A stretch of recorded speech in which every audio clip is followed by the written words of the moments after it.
Hello दोस्तों, आप सभी का स्वागत है हमारे YouTube channel SSC teaching line पे।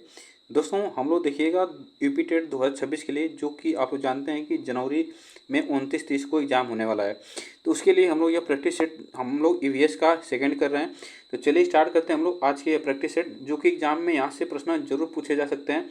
चलिएगा स्टार्ट करते हैं। देखिएगा यह प्रैक्टिस सेट, इसमें हम लोग पूरे 30 क्वेश्चन देखेंगे प्रैक्टिस सेट के, ठीक ना। चलेगा, आगे चलते हैं। देखिए आज का पहला प्रश्न स्टार्ट करते हैं।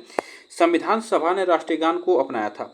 देखिएगा यहाँ पे जो हमारा यूपी टेट का सिलेबस है, उसमें से पर्यावरण की बात की जाए तो पर्यावरण में जो हमारा सिलेबस है उसका ज़्यादातर पर्यावरण से संबंधित पहले आते थे क्वेश्चन, लेकिन अब उसमें स्टैटिक्स जीके के भी प्रश्न आते हैं। तो इसको भी आपको ध्यान में रखना है। जैसे संविधान से प्रश्न में भी पूछा जाता है, स्टैटिक्स जीके के प्रश्न पूछे जाते हैं। जैसे आपको लोक नृत्य पूछ दिया, शास्त्रीय नृत्य पूछ दिया, ये सब क्वेश्चन भी पूछे जाते हैं एग्जाम में, ठीक ना।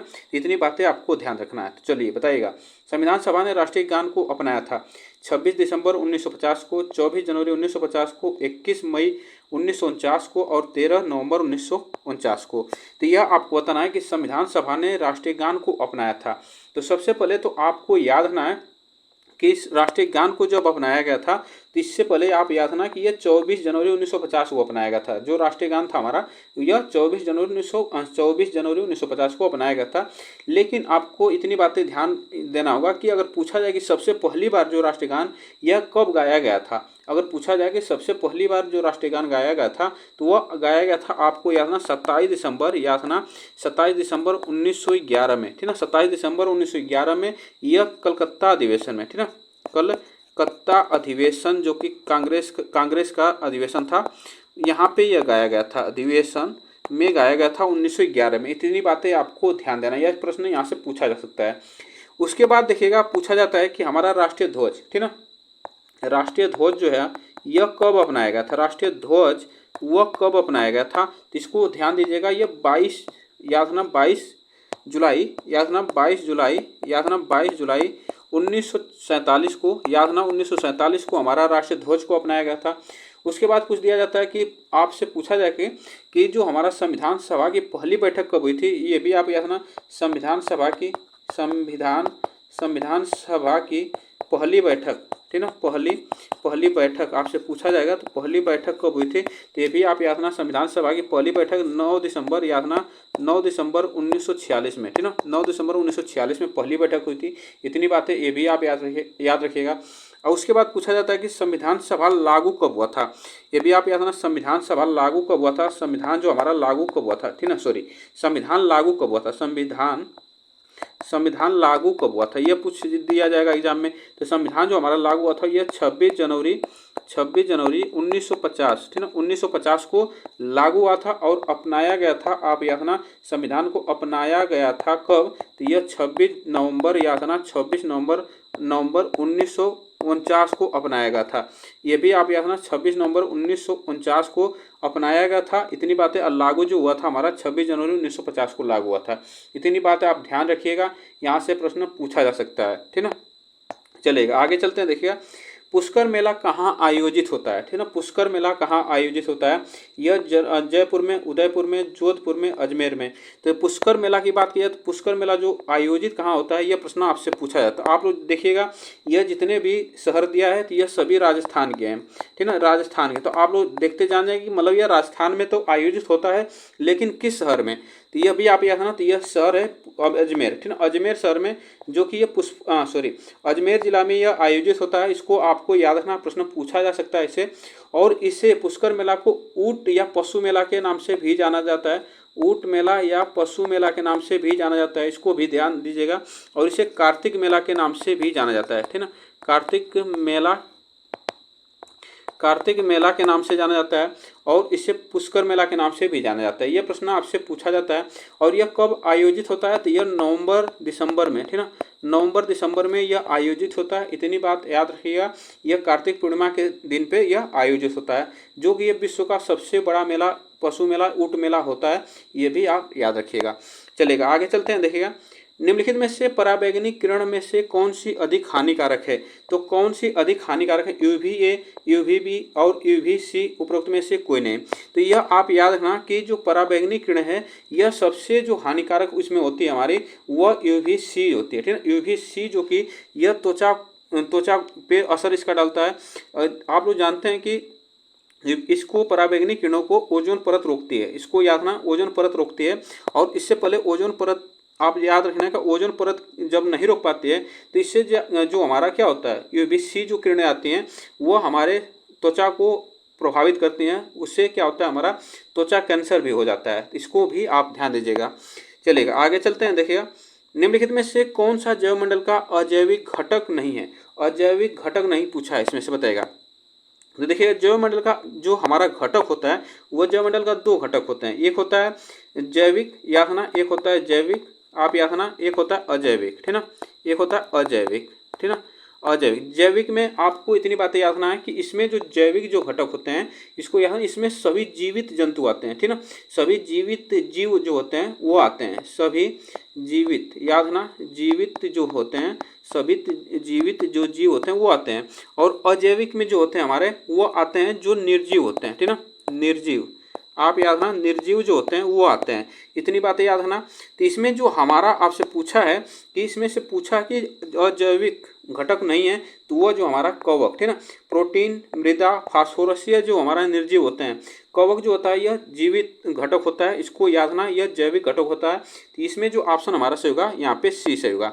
चलिएगा, आगे चलते हैं। देखिएगा, गिर शेर परियोजना अवस्थित है कहाँ पे? गिर शेर परियोजना अवस्थित है, यह प्रश्न आपसे पूछा जाएगा।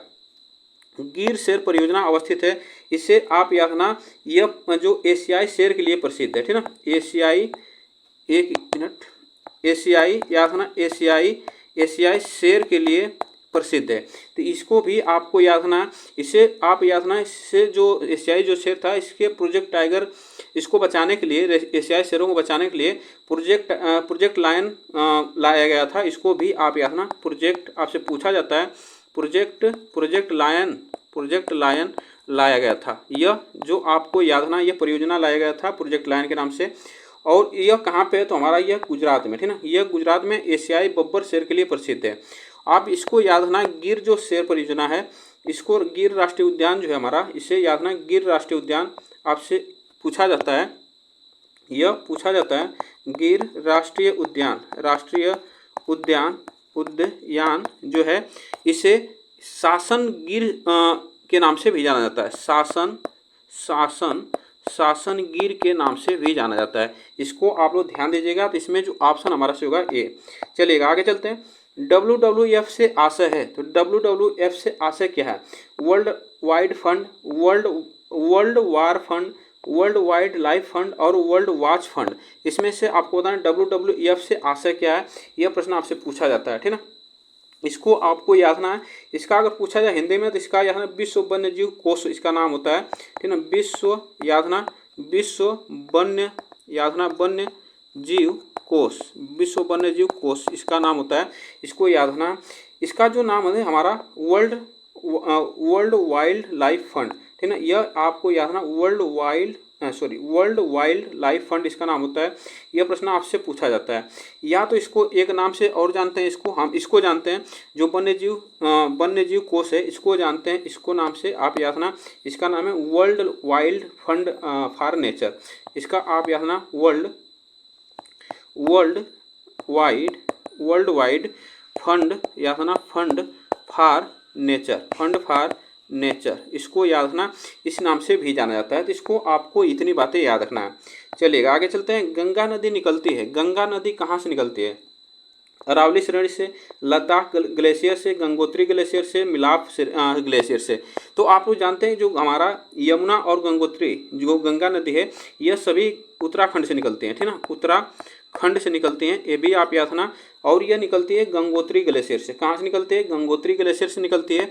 अगर पूछा जाए गंगा की लंबाई भारत में कितनी है, तो यह याद रखना 2500, याद रखना 2525 किलोमीटर, 2525 किलोमीटर है, ये भी आप याद रखना। तो इसमें जो ऑप्शन हमारा सही होगा सी ऑप्शन यहाँ पे सही होगा, ठीक ना। यह भारत की सबसे लंबी नदी है गंगा नदी, इसको भी आप याद रखना। चलेगा, भारत में निम्नलिखित में से कौन सी एजेंसी मुख्य रूप से प्रदूषण के मापन से संबंधित है? प्रदूषण के मापन से संबंधित है। ग्रीन ट्रिब्यूनल, केंद्रीय प्रदूषण नियंत्रण बोर्ड, केंद्रीय जल आयोग और सर्वे ऑफ इंडिया। तो यह आपको बताना है कि जो एजेंसी है मुख्य रूप से प्रदूषण के मापन से संबंधित है, यह आपको याद रखना है। तो यह है केंद्रीय प्रदूषण नियंत्रण बोर्ड, ठीक ना, केंद्रीय प्रदूषण नियंत्रण बोर्ड, जो कि इसकी स्थापना आपसे पूछा जाता है। इसकी स्थापना जो कि 1974 के अधिनियम के तहत की गई थी। 1974 के अधिनियम के तहत की गई थी। इसको भी आप याद रखना, प्रश्न पूछा जाता है। चलिएगा आगे चलते हैं। नेक्स्ट क्वेश्चन देखिएगा। कोटोपैक्सी एक जागृत ज्वालामुखी है जो अवस्थित है कहाँ पे? सिसिली में, हवाई द्वीप में, एंडीज में, रॉकी में। तो यह कोटोपैक्सी की बात की जाए तो यह कहाँ अवस्थित है, यह प्रश्न आपसे पूछा जाता है। तो कोटोपैक्सी आपको याद रखना है, यह कहाँ पे अवस्थित है? तो यह दक्षिण अमेरिका के, याद रखना, दक्षिण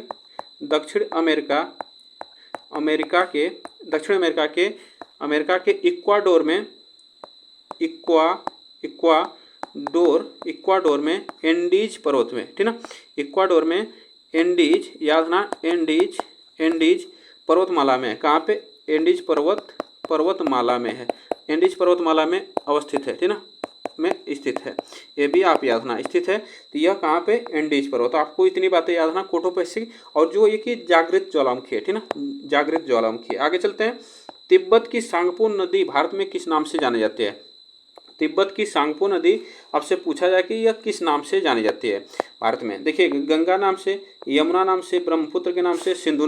तो आपको इतनी बातें याद रखना है कि जो तिब्बत है, तिब्बत की सांगपो नदी इसे कहा जाता है।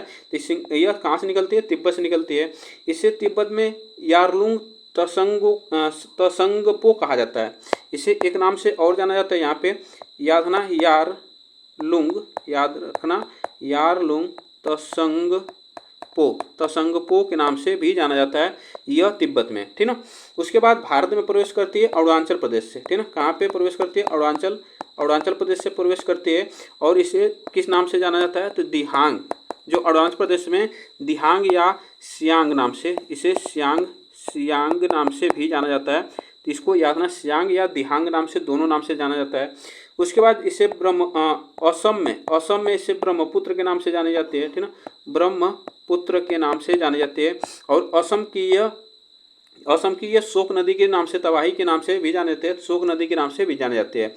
उसके बाद आपको याद रखना है कि बांग्लादेश में, ठीक ना, बांग्लादेश में आपको याद रखना, बांग्लादेश में इसे यमुना के नाम से जाना जाता है, ठीक ना, यमुना के नाम से जाना जाता है। तो यह भारत में पूछा है कि भारत में किस नाम से जानी जाती है? तो ब्रह्मपुत्र के नाम से जानी जाती है। इसको आप ध्यान दीजिएगा, यहाँ से प्रश्न पूछा जाता है। चलिएगा आगे चलते हैं। देखिएगा, घास भूमि क्षेत्र के पारितंत्र की खाद्य श्रृंखला में सबसे उच्च स्तर के उपभोक्ता होते हैं। तो बताइएगा, सबसे उच्च स्तर के उपभोक्ता क्या होते हैं? शाकाहारी होते हैं, मांसाहारी होते हैं, जीवाणु होते हैं, और इसमें से मांसाहारी या शाकाहारी होते हैं।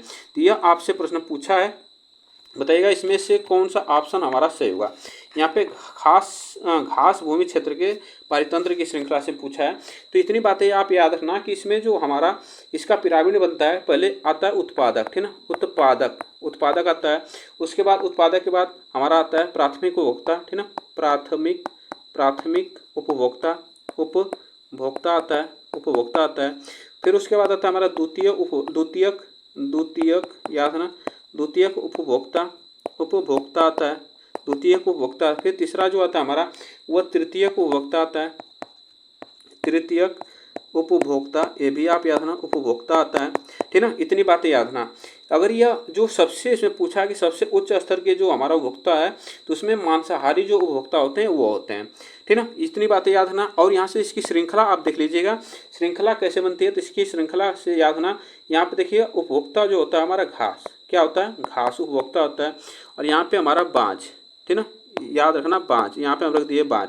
यहाँ पे जो हमारा क्या घास कौन खाता है? तो घास खाता है टिड्डा। कौन खाता है? टिड्डा खाता है। और टिड्डा को कौन खाता है? तो टिड्डा को छिपकली खाती है, ठीक ना, छिपकली खाती है। और छिपकली को कौन खाएगा? तो बाँझ खाएगा। घास और कौन खाता है? खरगोश, याद ना, खरगोश खाता है। और खरगोश को कौन खाएगा? बाँझ खाएगा। उसके बाद देखिएगा यहाँ पे घास और क्या खाता है? घास को और कौन खाता है? तो चूहा खाता है। तो चूहा को कौन खाता है? ये भी आप याद रखना, चूहा को सांप खाता है, ठीक ना, यह भी सांप सांप खाता है, ये भी आप, और सांप को कौन खाएगा, तो बाज खाएगा। इस तरह इसका जो मतलब यह जो श्रृंखला है इस तरह बनती है, बहुत तरह से इसकी श्रृंखला बन सकती है, इसको भी आपको याद रखना है। देखिएगा यहाँ पे चूहा को कौन खा सकता है, बाज खा सकता है, ठीक है। इतनी बातें आप ध्यान दीजिएगा, यह प्रश्न आपसे पूछा जा सकता है। इसमें जो हमारा सही होगा बी ऑप्शन सही है। चलेगा आगे चलते हैं। वायुमंडल का प्रमुख स्तर जो पृथ्वी तल के नज़दीक है, तो जो पृथ्वी तल के नज़दीक है, समताप मंडल, क्षोभ मंडल, मध्य मंडल, आयन मंडल। तो इसमें से आपको इतनी बातें याद रखना है। चलिएगा, तो वायुमंडल का सबसे पहले हम जो परत है उसको हम लोग देख लेते हैं। पहले नंबर पर आती है हमारी, याद रखना, क्षोभ मंडल, ठीक ना, कौन आती है, क्षोभ मंडल। दूसरे पर आती है हमारी समताप मंडल, समताप मंडल, समताप मंडल, ये भी आप याद रखना, समताप मंडल आती है। तीसरे पर आती है हमारे, तीसरे पर कौन आती है, तो तीसरे पर आती है मध्य मंडल, याद रखना, कौन सी आती है, मध्य मंडल आती है, मध्य मंडल आती है। चौथे पर कौन आती है, तो चौथे पर आती है हमारा आयन मंडल, ठीक ना, कौन आती है, आयन मंडल, आयन मंडल आती है, आयन मंडल आती है। उसके बाद पांचवें पे जो आती है हमारी वो आती है बहिर्मंडल, ये भी आप याद रखना, बहिर्मंडल, बहिर्मंडल आती है, ठीक ना, बहिर्मंडल आती है। तो यह 5 परत होती है पृथ्वी की। इसमें से पूछा है कि पृथ्वी के तल के नज़दीक कौन सी होती है, तो सबसे नज़दीक जो होती है हमारी वो क्षोभ मंडल होती है, ठीक ना, क्षोभ मंडल होती है। इतनी बातें याद रखना। चलेगा आगे चलते हैं। देखिएगा, संयुक्त राष्ट्र सुरक्षा परिषद में कुल कितने अस्थायी सदस्य होते हैं, 3 होते हैं, 4 होते हैं, 5 होते हैं, 6 होते हैं। तो इसमें से अस्थायी सदस्य पूछा है, ठीक ना, तो स्थायी सदस्यों की संख्या जो होता है हमारा संयुक्त राष्ट्र सुरक्षा मंडल में, इसको याद रखना, इसमें जो हमारी होती है संख्या यह 5 होती है, ठीक ना, इसमें 5 संख्या होती है, इसको ध्यान दीजिएगा। चलेगा आगे चलते हैं। नेक्स्ट क्वेश्चन देखिएगा, सरिस्का राष्ट्रीय उद्यान अवस्थित है, बताइएगा सरिस्का राष्ट्रीय उद्यान कहाँ पे अवस्थित है, यह प्रश्न आपसे पूछा जाएगा। पश्चिम बंगाल में, गुजरात में, राजस्थान में, असम में, तो यह आपसे पूछा है। बताइएगा इसमें से कौन सा ऑप्शन हमारा सही होगा, ठीक ना, इसमें से आप बताइएगा कौन सा ऑप्शन सही होगा। तब तक हम लोग याद रखना, सरिस्का की बात की जाए तो यह टाइगर के लिए प्रसिद्ध है। यह कहाँ पे है, तो राजस्थान में। कहाँ पे, राजस्थान में। इसको भी आप याद रखना, यह कहाँ पे है, राजस्थान में, ठीक ना, इसको आप याद रखना, राजस्थान में।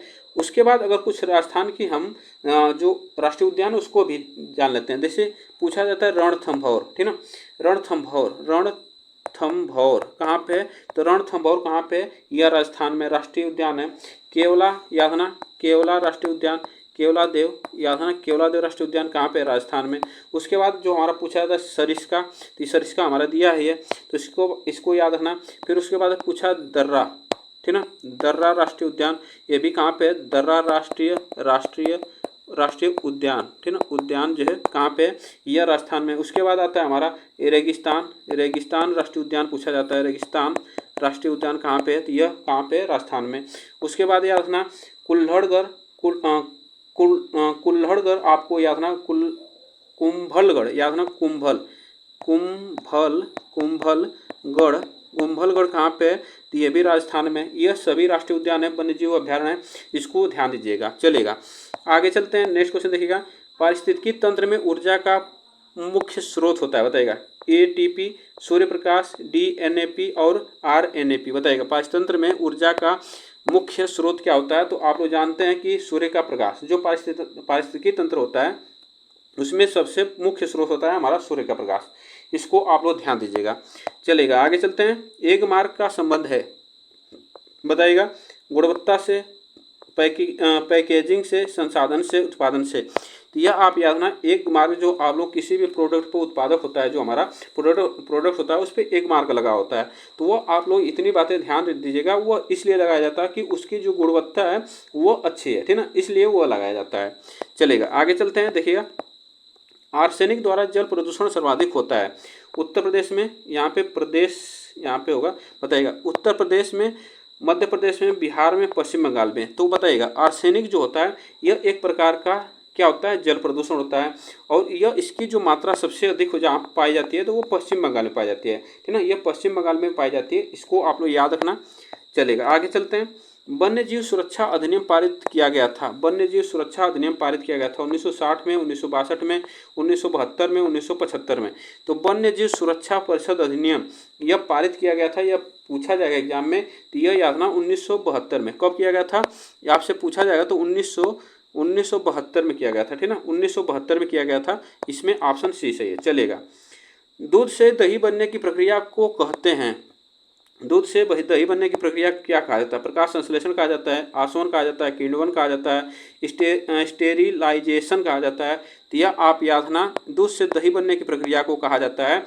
वह प्रश्न आपसे एग्जाम में पूछा जा सकता है, तो उसे कहा जाता है किण्वन। क्या कहा जाता है? किण्वन कहा जाता है। तो इसमें जो ऑप्शन हमारा सही होगा सी, चलेगा। नेक्स्ट चलते हैं, किस देश के संविधान से मौलिक कर्तव्यों को लिया गया है? मौलिक कर्तव्यों को लिया गया है जर्मनी के, यहाँ पे बताइएगा, जर्मनी के संविधान से, यूनाइटेड किंगडम के संविधान से, यूएसए के संविधान से, रूस के संविधान से। तो यह आपसे पूछा जाएगा, तो बताइएगा यह मौलिक कर्तव्य जो है हमारा वह किस देश के संविधान से लिया गया है? तो यह रूस के संविधान से, ठीक है, रूस के संविधान से लिया गया है। यह प्रश्न आपसे पूछा जाता है। यहाँ पे संविधान से प्रश्न एग्जाम में पूछे जाते हैं, तो इतनी बातें आपको ध्यान देना है, चलेगा। नेक्स्ट चलते हैं, ध्रुव तारा कहाँ कहा जाता है? ध्रुव तारा कहा जाता है, किसे कहा जाता है? उत्तरी तारे को, दक्षिणी तारे को, पूर्वी तारे को, पश्चिमी तारे को। तो ध्रुव तारा किसे कहा जाता है? यह प्रश्न आपसे पूछा जाएगा, तो बताइएगा इसमें से कौन सा ऑप्शन हमारा से होगा? बताइएगा इसमें से कौन सा ऑप्शन हमारा से होगा? तो देखिएगा ध्रुव तारा जो कहा जाता है वह कहा जाता है उत्तरी तारा को, ठीक ना, उत्तरी तारा को कहा जाता है ध्रुव तारा, चलेगा। आगे चलते हैं, देखिएगा भारत में प्रोजेक्ट टाइगर प्रारंभ किया गया था। भारत में प्रोजेक्ट टाइगर प्रारंभ किया गया था कब? 1900 याद रखना, 1972 में आपसे पूछा जाएगा, 1972 में, 1973 में, 1981 में। आप बताइएगा इसमें से कौन सा ऑप्शन, 1985 भी दिया है, तो इसमें से बताइएगा कौन सा ऑप्शन हमारा सही होगा, ठीक ना, इसमें से कौन सा ऑप्शन हमारा सही होगा? जो भारत में प्रोजेक्ट टाइगर प्रारंभ किया गया था, यह प्रश्न आपसे पूछा गया है, तो यह 1900 याद रखना, यह किया गया था 1973 में। कब किया गया था? 1973 में किया गया था। इतनी बातें ध्यान दीजिएगा, चलेगा। आगे चलते हैं, देखिएगा फूलों की घाटी अवस्थित है। फूलों की घाटी अवस्थित कहाँ पे? जम्मू कश्मीर में, हिमाचल प्रदेश में, और यहाँ पे सिक्किम में, याद रखना उत्तराखंड में। बताइएगा इसमें से कहाँ पे अवस्थित है? यह प्रश्न आपसे पूछा जाएगा, तो फूलों की घाटी पूछा जाएगा, तो यह याद रखना, यह कहाँ पे? उत्तराखंड में। कहाँ पे? उत्तराखंड में अवस्थित है। तो इसमें जो ऑप्शन हमारा से होगा यहाँ पे डी ऑप्शन सही है, चलेगा। एक वयस्क मानव में कुल अस्थियों की संख्या कितनी होती है? बताइएगा एक मानव में कुल अस्थियों की संख्या आपसे पूछा है कितनी हो? 306, 275, 206 और 175। इसमें से बताइएगा कौन सा ऑप्शन यहाँ पे से होगा? तो इसमें याद रखना, इसमें जो ऑप्शन हमारा से होगा यहाँ पे 206। एक वयस्क मानव में कुल अस्थियों की संख्या होती है 206। आगे चलते हैं, देखिएगा ग्रीन पीस इंटरनेशनल का मुख्यालय अवस्थित है। बताइएगा ग्रीन पीस इंटरनेशनल का मुख्यालय कहाँ पे? न्यूयॉर्क में, सिडनी में, एम्स्टर्डम में है और नागासाकी में है। तो यह आपको बताना है कि ग्रीन पीस का मुख्यालय आपको याद रखना, तो नीदरलैंड, ठीक ना, नीदरलैंड आपको याद रखना, नीदरलैंड याद रखना है, और नीदरलैंड के एम्स्टर्डम शहर में, ठीक, एम्स्टर्डम शहर में इसका मुख्यालय है, यह ग्रीन पीस का। आगे चलते हैं, देखिएगा प्रकाश संश्लेषण के प्रकाशीय चरण के दौरान का डैश डैश ऑक्सीकरण एवं डैश डैश का अपचयन होता है। जल और NADP का, NADPH2 का, और CO2 जल का, और CO2 NADPH2 का। बताइए इसमें से किसका अपचयन होता है? यह आपसे पूछा है, तो इसमें याद रखना इसका जो अपचयन होता है हमारा जल और NADP का, ठीक ना, चलेगा। आगे चलते हैं, LPG के संदर्भ में क्या सत्य नहीं है? बताइए LPG के संदर्भ में क्या सत्य नहीं है? यह एक स्वच्छ ईंधन है, यह उच्च उष्मीय मान है, और यह नीले ज्वाला से जलने वाला है, और इसमें से यह एक मेथेन उत्सर्जन करने वाला है। तो यह आपको बताना है कि इसमें से सत्य नहीं है, पूछा है। इसमें से जो सत्य नहीं है यह कौन सा नहीं है? तो इसमें याद रखना जो सत्य नहीं है यह क्या है? मेथेन उत्सर्जन करने वाला, यह हमारा सत्य नहीं है, ठीक ना, इसमें हमारा यही हमारा सत्य है, इसमें असत्य है। देखिएगा यहाँ से स्वच्छ ईंधन होता है, उच्च उष्मीय इसका मान होता है, नीले ज्वालामुखी से या ज्वाला से जलने वाला होता है, यह सही होता है। एक बात और यहाँ से ध्यान रखिएगा कि इसका जो फुल फॉर्म पूछ दिया जाता है, तो इसका LPG का याद रखना, LPG का फुल फॉर्म पूछा जाता है। इसका नाम है liquefied petroleum gas, liquefied petroleum gas इसका नाम है, इसको भी आप याद रखना, चलेगा। आगे चलते हैं। देखिए, प्रजातियों की उत्पत्ति एक रचना है। प्रजातियों की उत्पत्ति एक रचना है। अरस्तू की, चार्ल्स डार्विन की, मेंडल की और रॉबर्ट हुक की। तो इसमें से बताएगा प्रजातियों की उत्पत्ति एक रचना है किसकी। यह प्रश्न आपसे पूछा जाता है तो यह याद रखना, यह उत्पत्ति जो है चार्ल्स डार्विन की है, ठीक ना। किसकी है? Charles Darwin. ऑप्शन यहाँ पे सही होगा। प्रजातियों की उत्पत्ति एक रचना चार्ल्स डार्विन की है। आगे चलते हैं। मकर रेखा है, बताएगा 23.5 डिग्री। याद रखना 23.5 डिग्री। और इसमें से प्रश्न पूछा जाता है 23.5 डिग्री नॉर्थ, 23.5 डिग्री साउथ और 23 डिग्री नॉर्थ। तो इसमें से बताएगा कौन सा ऑप्शन हमारा से होगा मकर रेखा की बात की जाए तो यह याद रखना, जो मकर रेखा है यह 23.5 डिग्री, यह दक्षिणी अक्षांश पे है, ठीक ना। दक्षिणी अक्षांश ऑप्शन यहाँ पे से होगा। ये भी आप याद रखना, मकर रेखा दक्षिणी अक्षांश पे है, ठीक ना। चलेगा, आगे चलते हैं। देखिए, अंतर्राष्ट्रीय न्यायालय का मुख्यालय अवस्थित है। अंतर्राष्ट्रीय न्यायालय का मुख्यालय कहाँ अवस्थित है? जेनेवा में, हेग में, न्यूयॉर्क में, पेरिस में। तो अंतर्राष्ट्रीय न्यायालय का मुख्यालय आपसे पूछा है, यह कहाँ पे अवस्थित है? तो यह याद रखना, इसका मुख्यालय हेग में है, ठीक ना। कहाँ पे? अंतर्राष्ट्रीय न्यायालय का मुख्यालय हेग में है। इसको आप याद रखना। और इतने प्रश्न हम लोग 30 प्रश्न आप लोग देखे। आप लोग बताइएगा प्रश्न कैसे लगे। वीडियो को लाइक शेयर आप लोग जरूर कर दीजिएगा। तब तक के लिए थैंक यू सो मच आप सभी को।